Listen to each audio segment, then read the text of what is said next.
So after a bit, of course, I mean, I did everything that the captain did. So I thought, this isn't rocket science, and I wrote a very cheeky letter to headquarters saying that I resented doing I remember a phrase, I resented doing a job that I think a monkey could have been trained to do. Well, that was not true, but instead of slapping me down, they actually said, well, what would you like to do about it? And I said, well, obviously I'd like to have a go at being a captain. You were 23 this time, and the average age of a captain was 46. Literally, yeah. It was. They were retreads, and very laid back they were. I was writing my logbook one day, and one of these sarcastic old captains came in. He said, what are you writing there, young nipper? Your memoirs. I was a teenage captain. And I said, okay, mock on. And of course, I recruited a young crew with a young navigator. Hazel was quite friendly with my co-pilot and navigator. They were both young, younger than me. And we thought, come on, we've got a message here. We're going to show these old lags how to do things. So we went for it professionally. It made me do that interesting trip. The government wanted to do a favour to the Sultan of Salalah, whose one of his provinces was the island. Look it up on an atlas. Okay. The island of Socotra, okay. Thank you. Which is off the Horn of Africa, yeah. Cape Godofui, where you come out of the Gulf of Aden, you turn sharp right if you're going down to the Cape of Good Hope, down the coast of Africa. That corner, about 100 miles off it, there's quite a big island. Probably a bit bigger than the Isle of Wight, but it's got mountains, okay. Over 5,000 foot high on this island, and it had it had been used in the war. The Americans had made an airstrip there, and it had been long neglected. And one of my first jobs as a co-pilot was to go and map that airfield, and I thought, wow. Aden was a barren bit of desert. Yeah. There wasn't a blade of grass there. It was quite an ordeal. You had to make your own amusements, which I come on to. Scuba was great. Okay. But Socotra was full of all sorts of interesting flora and fauna and wonderful mountains. So I organised I got tasked with flying the Sultan for a goodwill visit. We flew him back to Socotra. He'd come to visit Aden with 11 of his wives and about 30 sheep. And anyway, he'd sailed there on an Arab dhow. And we thought, well, that takes a 2 or 3 week voyage in the dhow to get back. We'll fly you, plus wives and all. So I was assigned to this, and I thought, right, this is an opportunity. And I went to see his chief of staff, who was effectively prime minister, who was the only one who spoke English. My Arabic was pretty minimal. I could get by with handling aircraft loaders, Arabs. But so I went to see the Prime Minister. I said, do you mind if we explore your island for 5 days and we'll climb up the mountains? And he said, on one condition. I said, okay, what's that? He said, that you come to dinner with me on the last night. so I thought, that's great. So it ended up that we did this wonderful trip. And he said, and another condition, he said, please would you bring lots of medical supplies? Okay. I said, why? Wait, he said, we don't have any doctors, no medicines, nothing. So I did my homework and I found quite a lot about the island, and the people are a mixture. They even have their own language called Maran, but it's a mixture of Arabic and Swahili, because some of the African slaves got shipwrecked on that island, and sort of interbred people. There was no road on the island, would you believe? But an airfield. There was, but an airfield.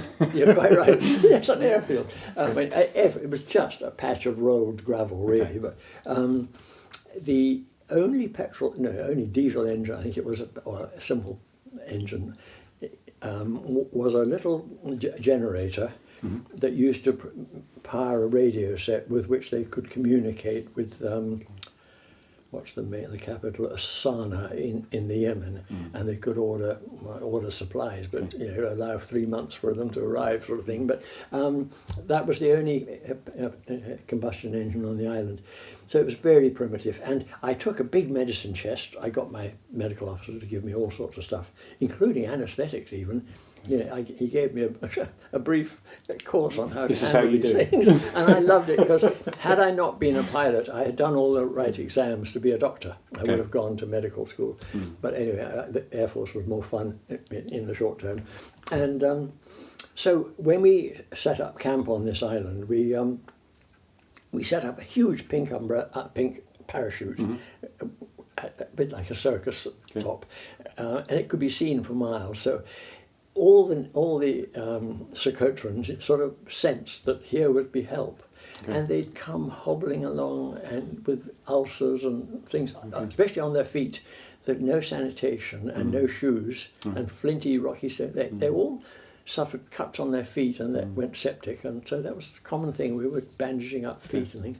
I'll come back to that toward the end of the story. But we had a fabulous time exploring these mountains, and we found lovely pools with little pink soft-shelled crabs in them up in the mountains, and we swam in these pools. So freshwater crab? Yeah, freshwater crabs, quite extraordinary. And myrrh trees that are almost like baobab trees. They look as if they're upside down, and if you cut them, out comes a red sap from which they make myrrh, frankincense and myrrh and all that. It was more valuable than gold at one point. Anyway, we had a terrific time in the mountains, and came down at the appointed hour into this little settlement called Hadibo, and we didn't have any trouble. The village all turned out to see us, and we were led to the Prime Minister's house, where there was a meal laid out on the floor, goats, and I wasn't offered a goat's eye, I don't think, but anyway, it was, and we all sat around. I briefed my crew, put your left hand behind you and eat with your right hand and all that. And we did, and we conversed as much as we could, and it was totally friendly. And I said, because it's quite late at night now, and we've got to be back at the airstrip for tomorrow morning, any chance you could take us round by boat? And he said to an aide, "Send for the captain of boats." And a few minutes later, in came this towering Arab with a big black beard, really sort of man of stature and dignity. And he said, "Yes, I can take you in my boats. With what can you pay?" And I said, "How about 300 feet of best RAF climbing rope?" And his eyes literally lit up. He thought, but they used to weave coconut fibre and stuff. This was too good to be true. So that was how we paid for it.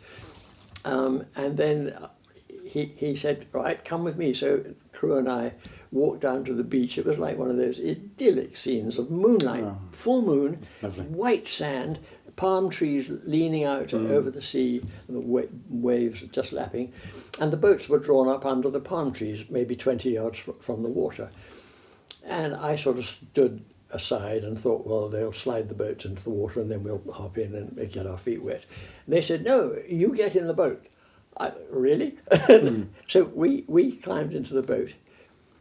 And then about 50 of the Socotrans got poles under the boat, lifted us and the boats, and waded into the water with us. We were treated like royalty. And then we went in the moonlight all round the headland, which saved us quite a climb, back to near the airstrip. And we could see the bottom virtually all the way. Crystal clear, fish glinting in the moonlight. Oh, just magical. So does that take you into the scuba? Yes, indeed. But I come back to scuba because I had one lovely little incident. The next morning was our final sick parade, if you like, and masses of the Socotrans turned up. But in particular, one impressive Arab came along, practically carrying his little 12-year-old daughter. I should say, she's about that. She couldn't put her left foot down on the ground. It was hugely swollen, a big abscess on the ankle. And he said very politely, "Can you do something for my daughter?" He was a lovely, tender father. So I said, "Yep, sure, let's try." And we anaesthetised the ankle, and we lanced it. Yeah. And I won't go into gory details, but we'll leave that to your imagination. Masses of pus and everything, and it just deflated. And so we packed the hollow with and bandaged it, or packed it with antibiotics and stuff. Bandaged up, and she was she was literally dancing for joy. She could put her foot to the ground, and he fell on his knees with tears in his eyes, and he said, "What?" I mean, he was such a lovely man. He said, "What can I do for you?" And I glanced up and saw that he'd actually come with 3 camels, and we were about half a mile from the airstrip. So I said, "Could we borrow your cow?" I had this image then. You there's a camel on board the plane. It was just wonderful. Well, and so a colleague was bringing another Beverly in to fly us out, and we arrived at the airstrip, and there were we with my 3 camels. It was my Lawrence of Arabia. Oh, wonderful! I can see now. Oh, it was just such fun, greatly satisfying. But scuba, you mentioned, yeah. When I knew I was posted to Aden, I immediately went and bought 2 scuba sets. I thought it was no fun scubaing on your own, so I will get 2. And I used to charge them from the RAF head compressed air, so it was no trouble, it's free. And everybody said to me, "Tim, haven't you heard about the wing commander's wife who got taken by a shark?" Well, I said, "Well, everybody has, but so what, you know? The sharks aren't that hungry around here." Yeah. And so everybody thought I was mad, but I used to take my co-pilot and other people, and eventually Hazel, take them scuba diving, and it was wonderful because it was like it was the same era of Hans Haas and Jacques Cousteau, and the fish hadn't ever seen a human being, so they weren't kind of wary at all.